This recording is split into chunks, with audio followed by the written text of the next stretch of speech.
Hello, this is John Mac from CopCare20.org, and our organization is set up to look into the issues that police officers have that are hidden. It's a hidden world.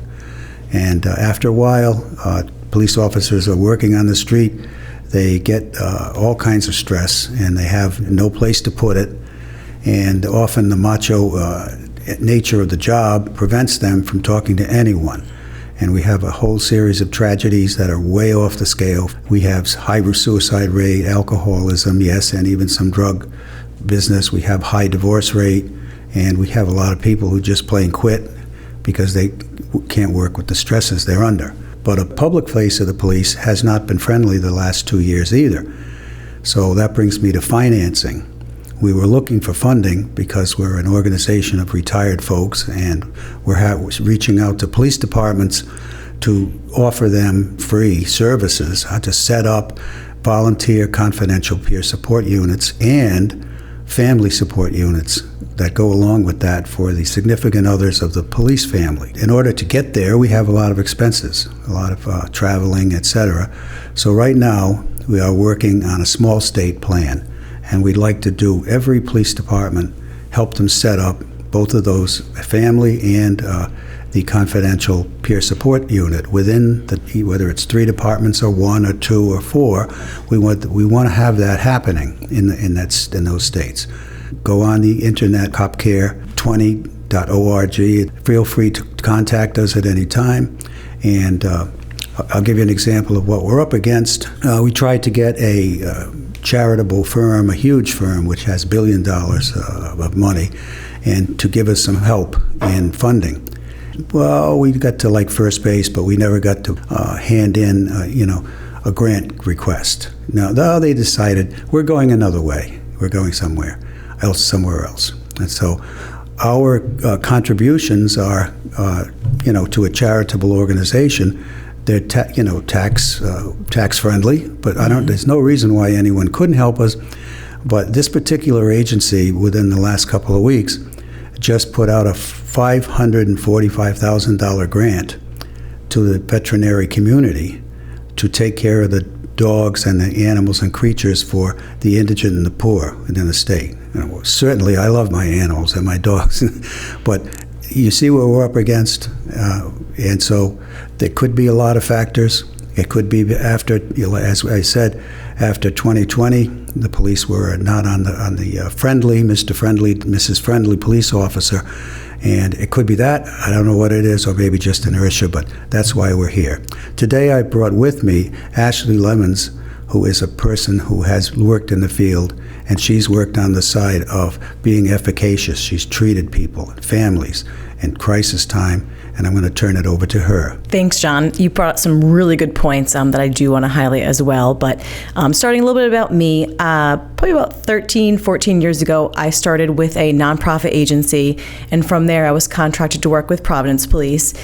We did pretty much all of their violent crime type cases. So we would ride along with the police, and if there was a homicide, shooting, stabbing, if there was a child that was involved in any kind of assault or any kind of incident, we would ride along with the officers and provide services to that family or whatever it may be. Started with that, and then I was the first victim specialist for the state police, started working with them, and then from there on out went to the FBI, where I was a victim specialist in New Haven. My first big case was, unfortunately, the Newtown school shooting, where there were 20 first grade students and 6 adults that were murdered December 14th, 2012. So that was a horrific event. And from, I would say, that event, I really started to see the effects of trauma that could be really presented with law enforcement. And I think a lot of times they get thrown aside. They're supposed to be strong. They're supposed to be, good to go and pull their bootstraps up and just, on to the next call. But there's only so much trauma you could see until you're a person, until it starts to affect you. So it's really important to not only make sure that officer is taken care of, but the family.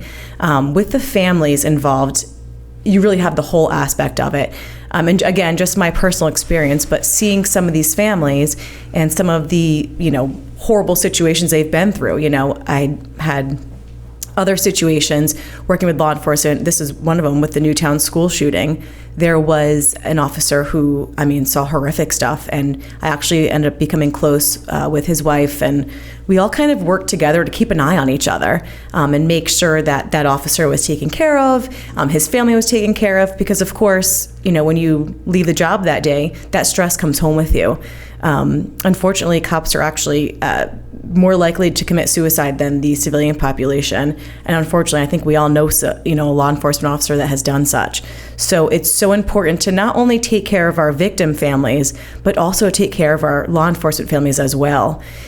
The amount of trauma that they see really on a daily basis eventually adds up and can turn into post-traumatic stress disorder or PTSD. And, like you said, a lot of these cops that end up, leaving the job or turning into alcoholics or having, many issues at home, these are things that we really need to intercept really before they're even an issue. Getting these cops maybe at the academy and talking to them about what mental health looks like. And, I'm sure 20 years ago, 30 years ago, things were much different. But now the mental health community is a very different place. And having somebody that the cops can go to know that they have support and that they have, certain resources that are applicable to them is huge. And even, like I said, the day-to-day cases, some of those cases, especially involving children, there were a couple people that I worked with during Newtown that had children at the same age as the children that were killed. So you can imagine that those cops going home for that day had a lot of concerns. So it's important to not only have resources, but to have the right resources for these cops, because you want to make sure that, we take care of them as well. Well, you mentioned that you got friendly with some of the wives of police officers and the family, and woman to woman. You had your talks with them. So the one big part too about really building that support network with the law enforcement family. So a lot of times even with Providence Police, with the FBI, I became friendly with a lot of the law enforcement spouses and really just getting to know them and, how are they doing? What's going on at home? Do they need anything? On a friend basis as well, but also kind of as a professional basis to make sure that, they were being taken care of at home and to try to kind of mitigate any issues before they became anything major. But that's the one big thing, is making sure that the families know what to look for, what that spouse knows, because not always is that law enforcement officer going to come home and want to talk about it. That spouse might think that they did something wrong or that there's something else going on, but really that officer just had a horrific day. So making sure that the families are aware of what to keep out for, what are the warning signs, and where can they go for help, because, they obviously don't want to dime out their spouse, but then, we need to make sure that they have a confidential place that they can also go to and get some resources for themselves, and then obviously help them how to help their spouse with that. And of course, that goes on to the children as well. Even having somebody that knows, everyone has issues at home, whether it's, a child, marriage, whatever it may be, but that issue really then compounds that law enforcement officer. So maybe helping with other issues in the home, whether it's a child that's having school difficulties, really somebody that can be a full service of support for that family is essential, and I think would really help both the law enforcement officer and the agency as a whole. Unfortunately, we hear from police departments that say, "Oh, we hired such and such an agency, and they can anonymously go there, and that's free and it's HIPAA. So we don't need this special little unit, and we don't." Well, actually, that throws proactivity out the window if you don't need that, because things are going on, and whether they realize it or not. The regret I have from the place before I retired is that we didn't get a family operation going. We had trouble with the teenagers, police officers, and because the parents become hypervigilant, the police officers, and they don't want the kids to leave the house, so that's a source of a lot of problems. And so there are things that wouldn't happen on an ordinary job that do happen there. And of course the holidays and not being there for the holidays and weird work hours, and many police officers take extra duty details and kind of burn themselves out. So they have all kinds of minor problems and major problems without ever seeing a tragedy at work. And so there's an importance to the family And you brought up a good point too about having a lot of these places already have support. And every law enforcement place can say they have support, but is it the right support? Because it needs to be somebody that the cops can feel comfortable to go to. Somebody that may have been a cop before, has been in law enforcement, Right. has that kind of experience is essential. And again, that's just from my personal experience of what I've seen. Well, thank you. And that was something I forgot to mention every time that I said this here. It's very difficult when you're the police officer who gets the anonymous call, quote unquote, and you're meeting with this person, and your job is to get them bridged and spanned to a professional, and that's what you want to get them. And after that, it's out of our hands completely. And we're not stress counselors. That's what people think. No, we're not that at all. But you really need to have people, as you said, who are trusted, and who picks them would be the actual members of that department, with the help of the command staff, who are always wanting to know, and this was a great deal of conflict with us. What's wrong with that person? I can't even tell you, sir, talking to a boss, that person's been contacted. I don't know who told you, but, has the person come to you? Oh, what are you being, a wise guy now? I need to know because I'm responsible, which is true. And so we have a lot of conflicts that we have to walk around. And it's very helpful if we have folks like yourself on board. After you left the FBI, I know that you have small children. That's the greatest job to have. And actually a husband, which is 3 children. No, I'm just teasing. No, you're accurate. So you're very, very busy. But tell us some of the things you've been doing and working on. So I actually left the FBI in 2020, March 2020. I think many of us, that's probably a little sore spot when COVID began. So I decided to stay home with my kids. Okay. And I think during that time, I really had some time to ruminate over a lot of different things, what I've seen state, local, and really decided that I wanted to talk more and train more about, the best practices from Newtown school shooting, which also did include that law enforcement wellness aspect. So from there, I did meet up with a couple different law enforcement officers that I had known from the Providence police days. I did a presentation at Johnson & Wales University back in October, just brief presentation on what happened during Newtown for those students, and then did a training at the Rhode Island Municipal Police Training Academy last month, and that was about the Newtown school shooting, and then also law enforcement wellness, and then building a victim assistance program with law enforcement. But the biggest thing that I think that the buzzword now we're seeing a lot more of is that law enforcement wellness, but it doesn't seem like it's really gone anywhere. I have yet to see, and again, I am re-entering this, so I'm still behind the game a little bit, but I feel like I haven't seen anything where, okay, this is excellent and this is what works. Well, I was at that training that you gave, and I thought you did an excellent job. And but my experience was to try to found this business back in the 1990s. It took me 4 or 5 years to even get permission to volunteer from my time and find other people to volunteer their time for free.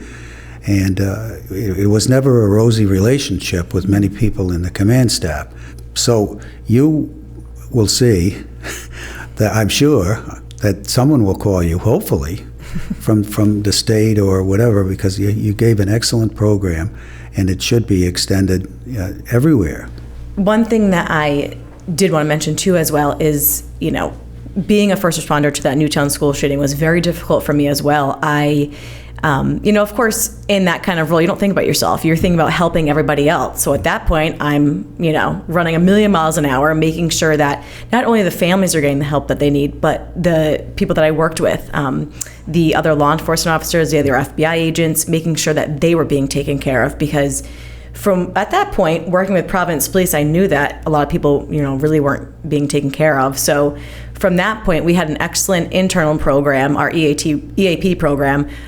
This woman that we met with, she was amazing. She would be similar to something that I'm trying, we would try to replicate. Right. But she was somebody that not only me, but I know other people felt comfortable going to, other law enforcement felt comfortable going to her, just because she just knew what to say.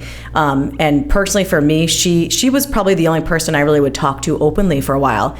She did refer me to an outside counselor, because again, it's kind of that crisis situation, and then they kind of help bridge the gap to, whatever services you might need. But for me, she did help me find an excellent counselor. And I mean, going from not being a mom to now being a mom, if I were a mom at the time, I think, who knows what would have happened. I mean, it's horrific enough, but really having that support, I know for me, and I'm sure for some of the other folks that I worked with as well, that was essential. And not only, my day-to-day life of, helping other victims in other cases, helping law enforcement, but also just in my home life, I making sure that, I was happier and I was more, and present, and, really just trying to make sure that I was doing the best that I could do. We talk in terms of success, but there can't be much success you can talk about because you're violating people's confidentiality. Exactly. and then if you have to bring that to bosses in a police department and say, here's our success, that's not what you want to do, because every person may be hearing that, whether it was honestly or by mistake. Oh, they're going to tell about me. And so that it really becomes a problem. I know that in the 16 years that I was actively involved in this unit, we had traditionally a suicide every couple of years, and it was either a retired person or someone on the job, including a couple of police chiefs during that span. And in the 16 years that I was doing it, we had 2 tragedies that way. Wow. 2. So it reduced the worst thing that could happen. But there are many other things other than the worst thing that could happen. The self-medication, the gambling habits, anything that shows a neurotic behavior that people are doing because they got PTSD. And it's really, really deep stuff, and something you'd know more about than I. But it's good to have people in there that understand the job, and the people build trust with you. And the main trust is that you're not going to reveal, because I'll lose my job, or people will lose respect for me, or someone in Rubber gun squad, and someone in the public right now. Again, cops since 2020, really, nobody liked us before, because in a permissive society such as we live in the United States, police officers are the only ones who really say, no, you can't do that, and you're going to get arrested, or you're going to get a ticket. And so you're not really going to be welcome at the dinner table or someone's house. Oh, come in, officer, and sit down with us. So that's how we start off, and then compounding all the things we're supposed to be able to do. Now, we did make a stand. The police did make a wonderful stand when they decided to go to folks like you. Get in the police car, go for a ride, get with the family, talk. Let's work the mental health, and that was a wonderful thing that they're trying to do, not only to help the police officers, but the victims and some of the people themselves. When they commit crimes, are drug and alcohol addled, and they understand that, and that's how they get up with these horrendous sentences, and then their lives are pretty much ruined. So it's a serious business, and it's something that we're doing fine, but there are things we have to fine-tune, and I appreciate folks like you who come and help us. You made up a good point about that, too, in terms of helping victims as well. I think, and again, from my experience, when I was working with Providence Police, a lot of times when you're riding with an officer, you get to know them. You talk, you talk about your families and, maybe struggles, and then, you go to a horrific event together, and then you leave together and you're talking about it. So, that person that's also helping the victim families can also be the person that's helping some of these cops as well. A lot of times that can be controversial because, again, this person's also seeing, trauma as well. So maybe having a different outlet for that person. But, if this law enforcement officer is already comfortable with somebody, that's essential as well. Right. Okay. It's good. It's done one person at a time. Exactly. And this is why people, when I'm trying to push my CopCare20.org, they're like, well, you just going to get money? You want to make money for yourself? No, and you have expenses and nobody really believes me when I tell them. Or every police department says, oh, we're set. We got a couple of people trained in that, and so thank you, we don't need that. And they have no idea what's going on and what's cooking on the stove. You can't even smell it, and then all of a sudden, boom, there's smoke in the area. So we really have to push to do this. So it's a great opportunity to bring you on board and know that the professional side, when we do critical incident debriefing, which I'm certified to do that, ultimate certification, both advanced and regular. It's a team of 4 people and come in right after a terrible traumatic event. We sit down and we can have up to 8 people in the group who have been there. So it's a big circle with 12 people. And one of the circles is the professional help and the mental and the sociological help, and that you have filled that chair right away. So now we go with that. One of us, the person who runs the show, and in that, the person says, we're going to talk with you folks for an hour or 2, and if you have anything you want to say that you don't think this is going to be kept secret, then you can leave now. But you're not to talk about anything that's in here. And what we're doing is attempt to identify people who have heart issues, So when it goes around the table the first time, you tell them just the facts. Just the facts from that day or that incident when you knew that something was going awry, okay? Go ahead. And the people will often say, this, what they had, and then the next person will say, no, I'm not ready now. Okay, we'll pass to the next person, and everyone gets a chance to say the facts. Of course, they're thinking about the day. So, okay, now let's go around one more time and ask, what were you thinking? So now you can have your own opinion. What were you thinking at this time? And if that makes its way around the table, it's a miracle in a half hour, Yeah. And then after that's over, and you say, now the last time is important because we know we've said secrecy is kept here. But are you aware of anyone who's having any troubles over this issue? Are you aware? You don't have to say who they are, but describe the person, describe what you've done. And then the last time around the table would be the professional who will give you advice about the usual self-medication and exercise and, and everything that they didn't have before that they probably should have in their life to begin with. But so that's a very successful way to identify people who need further professional help, even beyond your professional help. Probably need medication in some of them. So my team went down to New York after 2001 a few times and debriefed. It wasn't debriefing at that time. It was, I don't know what it was. It was defusing maybe. Oh, yeah. Because it was a month or 2 after. But some of those first responders from the New York PD and fire had not been seen yet by anybody who talked about it. Other than asking them, "Are you okay? You guys are okay?" Yeah, okay. See ya. And that was the end of it. But some of the things that we heard were the emotion of it was really, really interesting. And another time, maybe we'd talk about this, and I could tell you, even in the trainings on critical incident debriefing, the 2 gentlemen who started out as volunteer firemen and EMTs in Maryland, and they were both involved in psychology work, and they're professors. And they saw things happening to the crews on those EMTs, and so that's what they went into, to help people in these traumatic events. So that's one thing that we emphasize, and the chiefs of police all say, we've got that covered, and fine, but you can use more help all the time. You never could say you don't need it. But the issue of the family and the cumulative stress that they suffer and the broken homes, and the police are not in good shape that way, still not.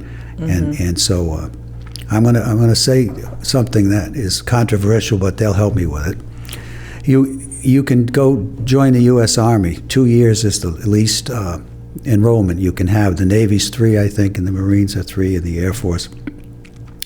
And you can never leave America, never go to battle. And after your 2 years, you got the Veterans Administration for the rest of your life, or until you get on Medicare. But you don't need that because you have all that. And it's become a lot better in the Veterans Administration. Whereas the police officer retiring at 50 or 55 has 16 or 18 years before he or she can get on to Medicare. And they then have to pay there's nobody paying their medical. So some cities tried to, and they almost went broke, including New York City. So it's pretty, you might have it help or you might not. But you certainly get all these issues in your head that you carry with you. And if you make it to your retirement, that's as sure as arthritis. If you broke a hand fighting a suspect, you're going to have arthritis. Who's going to help you when you have your mental issues when you're left? So we really have a long way to go. The police departments do, and they. It seems to be if we can solve thing and put a peg in it, that's the end of it. But it isn't that. You're dealing with human beings on all sides of this, and there are a lot of tragedies coming. So we need help. Well, Ashley, thanks for coming in. And it's been wonderful to watch and see how you worked. And I didn't realize some of the things you had done. And we're very pleased that you're here. And hopefully you'll come back again anytime we need, and you'll be together with us. Thank you. Thank you for having me here. I think it's really important to try and get these law enforcement officers and their families involved at the very beginning, so that way we can hopefully, God forbid anything horrific happens here, but we can kind of get ahead of the game, because, we obviously don't want to wait until something happens and then, try to do the backup work. We want to be proactive and really try to get everyone ahead of the ball and where they need to be. Okay. And things will happen. Yes, they will. Because it's that kind of a business. Yes, they will. And we appreciate, because this is very important.